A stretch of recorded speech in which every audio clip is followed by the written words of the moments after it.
Le grand reportage.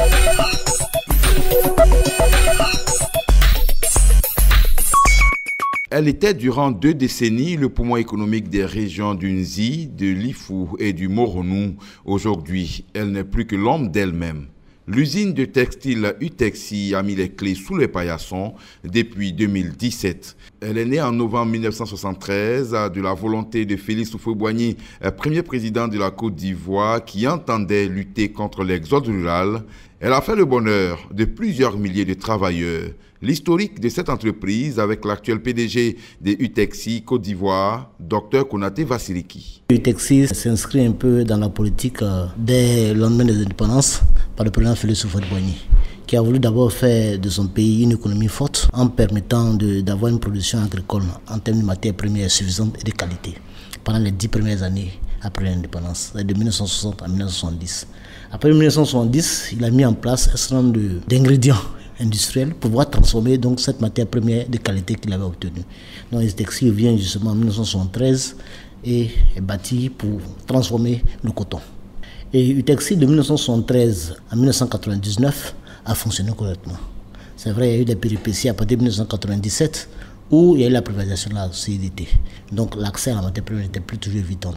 Mais durant toute la vie de Utexi, de 1973 à 1999, Utexi a bénéficié constamment d'une subvention de 2 milliards par l'État de Côte d'Ivoire.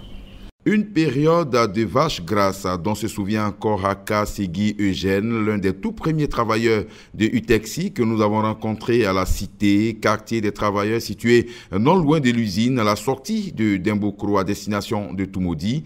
Assis avec ses anciens collègues sous un manguier, les cheveux grisonnants, la mine tendue, Aka Eugène retrouve néanmoins le sourire quand on évoque le passé de Utexi. Dans les années 75 jusqu'aux années 90, Utexi fonctionnait très bien et toute la ville était florissante parce que Utexi ne regorge pas seulement des enfants de Dimokro, mais de toute la région du Nzi. Et la ville bougeait comme il fallait parce que tout le monde gagnait son pain. Un pain devenu de plus en plus rare 2 décennies plus tard. Pour cause, le coup d'État de 1999 qui a déstabilisé l'entreprise avant son arrêt complet après la rébellion de 2002.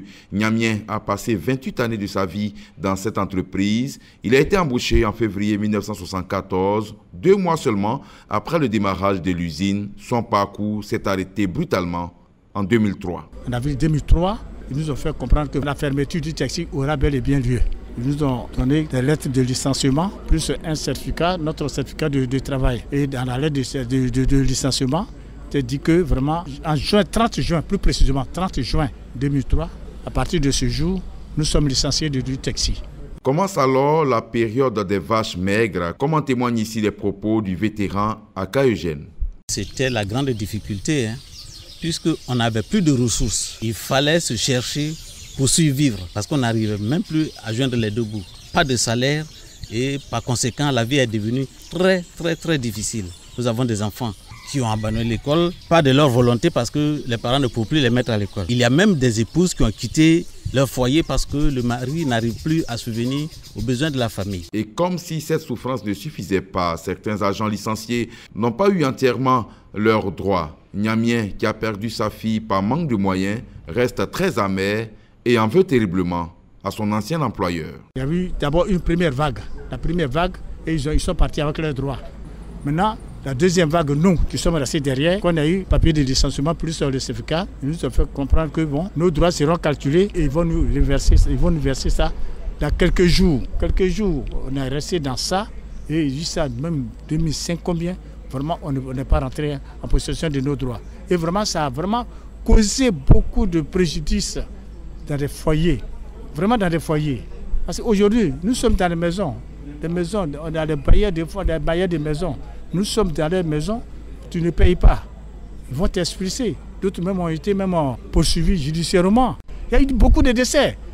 Vraiment, ce que je dis là, vraiment, ça me touche. Moi-même, j'ai perdu ma fille à l'hôpital parce que je n'avais pas les moyens nécessaires de payer les médicaments. Ma fille est décédée devant moi. Comment je vais faire?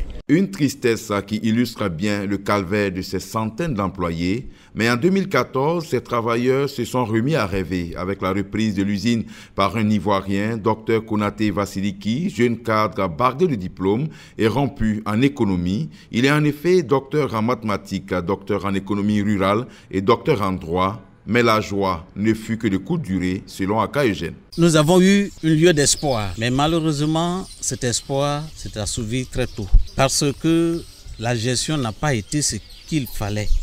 Nous avons été engagés en dessous même de nos catégories professionnelles réelles. Puisque avec les anciennetés que nous avons acquises, avec les expériences que nous avons acquises, l'employeur nous a dit, bon, comme nous allons démarrer, alors nous allons commencer avec ce que je vais vous proposer. C'est ainsi que nous avons accepté de faire le sacrifice quand il nous a proposé même de nous employer en dessous de nos catégories réelles. Par exemple, quelqu'un qui a fait 20 ans d'années dans l'ancien UTEXI se retrouve avec première catégorie, avec UTEXI nouveau. Et cela n'a pas été facile. Nous avons accepté le sacrifice et nous avons travaillé. Mais chemin faisant, nous avons constaté que la gestion n'était pas ce qu'il fallait. Puisque nous a promis, nous avons cru en sa parole. Nous avons eu foi en lui, pensant qu'au fur et à mesure que les choses vont s'améliorer, les conditions vont changer. Mais nous sommes partis de pire en pire. Vraiment, la situation n'a pas été du tout facile pour nous. Mais que s'est-il passé pour que cet expert en économie, plusieurs fois distingué en Afrique et au plan international, n'ait pas pu sauver UTEXI? Nous avons posé la question au PDG Konaté Vassiliki que nous avons rencontré à la cité japonaise dans une luxueuse villa. Un homme jovial et serein, malgré les nombreuses manifestations des syndicats à son encontre. Il nous parle ici des obstacles de UTEXI. En fin 2012, nous avons mis en place tous les fondamentaux pour que UTEXI soit fonctionnel.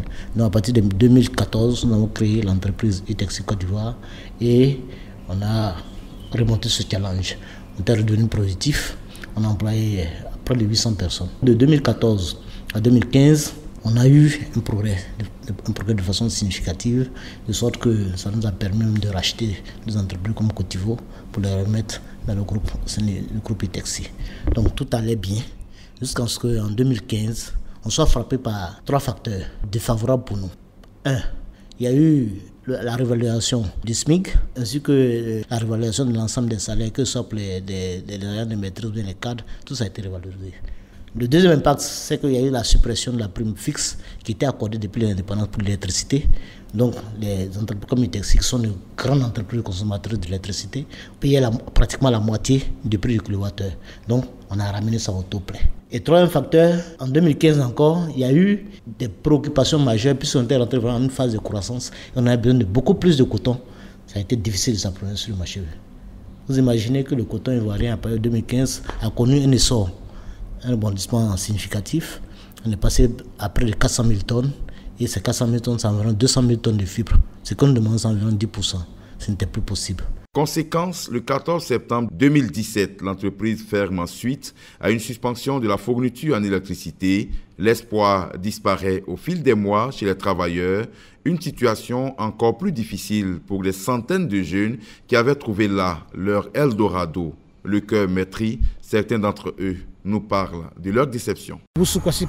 Imaginez-vous quelqu'un qui percevait un salaire régulièrement, que depuis 2017, qui n'a plus de salaire. Or, dans notre zone ici, il n'y a pas d'activité lucrative. À part UTEXI, il n'y a plus autre activité pour les jeunes ici. Donc nous vivons une galère extrêmement difficile. Ah oui, Mariam. Moi, je suis arrivée à l'UTEXI depuis 2014. Bon, on a commencé à travailler, le travail allait bien, mais bon, on avait un problème de finances et autres. Donc l'UTEXI est fermé depuis 2017. On est au chômage, on n'a pas d'activité, il n'y a rien à faire ici. Bon, au début, ça allait de 2014 à 2016, 2017. Depuis 2017, ça allait. On recevait les salaires normalement. On louait des maisons, bon, ça n'allait plus. Les propriétaires des maisons nous ont chassés de leurs maisons. C'était vraiment dur, très dur pour nous. On ne savait pas où aller. Beaucoup sont retournés en famille et autres. Vraiment, on a envie de travailler. Du côté des anciens, le problème est ailleurs. 2 ans après la fermeture, ils continuent de réclamer leurs arriérés de salaire. Mais pour Niamien, les droits qui lui ont été spoliés depuis 2003 restent la priorité. Nos droits ont été mal calculés d'abord. On avait le directeur régional, avant le directeur régional du travail. Il a repris, il a recalculé les droits. On avait un reliquat de 39 millions qui devait être payé. Ça n'a pas été payé. Près de 300 et quelques ouvriers qui étaient restés à la dernière vague là. Et les droits pour nous payer, c'est à monnaie de singe, 40 000. Pendant 4 mois, 5 mois, 6 mois, 50 000. 6 mois, 7 mois, 30 000. Vous voyez, vraiment ça n'arrange pas. Et qu'est-ce qu'on a fait? Nous qui sommes anciens, quelques anciens, avant, à 30 ans de service, tu peux prendre ta retraite. Or, quand le moment est arrivé, on dit maintenant c'est à 55 ans. Donc il nous reste encore au moins 7 ans devant nous pour vraiment pouvoir faire la retraite.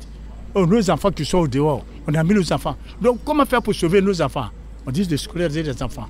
On est obligé d'anticiper la retraite. Nous sommes beaucoup, hein? On a anticipé la retraite. Avec ça maintenant, on pouvait au même avoir un peu de prêt au niveau des banques où on a ouvert les comptes pour pouvoir scolariser. C'est ce qu'on a fait. Jusqu'à présent, je demande vraiment au président de la République.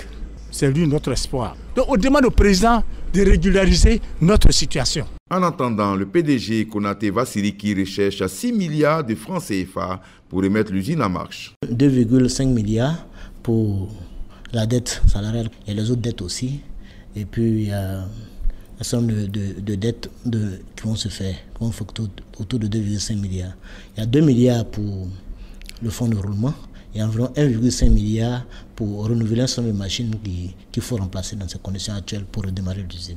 Ces 6 milliards qui sont demandés par UTEXI pour sa relance, ce n'est pas nouveau dans l'horizon économique, surtout en ce qui concerne les unes des filatures de tissage. L'usine Côte d'Ivoire en a bénéficié de 6 milliards pour sa relance. Pourquoi pas UTEXI? UTEXI devrait en bénéficier aussi parce que jusque-là, nous avons fait nos efforts, mais ces efforts étaient annulés par des responsabilités partagées. Mais je vous dis, c'est 6 milliards pour relancer, mais si on veut assurer la pérennité du fonctionnement du textile, quand ce sont des vagues de fermeture et de réouverture, c'est de la production cotonnière. Et la zone d'ici s'y prête. Il faut pouvoir produire du coton ici localement, et ça encore, il faut encore 6 milliards. Nous sommes prêts à investir 4 milliards, et à nous faire accompagner aussi par l'État, par une subvention aussi, pour aider ces populations qui sont détourner du coton, à cultiver le coton aussi. Le Conseil des ministres a délocalisé à Dembokro lors de la récente visite d'État a statué sur le cas UTEXI, mais le gouvernement reste ferme. Il s'agit d'une entreprise privée. Pas question pour que l'État y injecte 6 milliards de francs CFA. N'empêche, le gouvernement est en discussion pour trouver une parade. Souleymane Diarra-Souba, ministre en charge de l'industrie. Nous sommes en train de travailler avec l'opérateur pour trouver des partenaires internationaux à l'effet de l'aider à pouvoir mettre en œuvre en tout cas cet important outil industriel qui jadis a fait la fierté en fait de Dembokro et également à créer des emplois. Donc il est bon que les populations le sachent en fait que c'est une activité qui est du domaine privé et avec l'opérateur nous allons travailler en tout cas pour que cette unité en tout cas puisse, je veux dire, redémarrer et également participer à la dynamique économique de Dembokro. Donc c'est un sujet qui est suivi par tout le monde. Les besoins additionnels ont été identifiés par rapport à ce dont il a besoin pour que les choses puissent en fait aller de l'avant. Le gouvernement a pris bonne note de tout ça et nous allons travailler à cela. Au meeting de Dembokro, le président Alassane Ouattara a engagé le gouvernement à trouver un repreneur, mais le PDG Konaté Vassiliki se veut rassurant. Il promet le redémarrage de l'usine les mois à venir. Au cours d'un entretien que nous avons eu avec lui au téléphone, il a d'ailleurs promis de nous inviter à l'ouverture très prochaine de cette usine. Le grand reportage, c'est tout pour aujourd'hui. Réalisation-présentation Adama Bakayoko. À samedi prochain pour un autre numéro.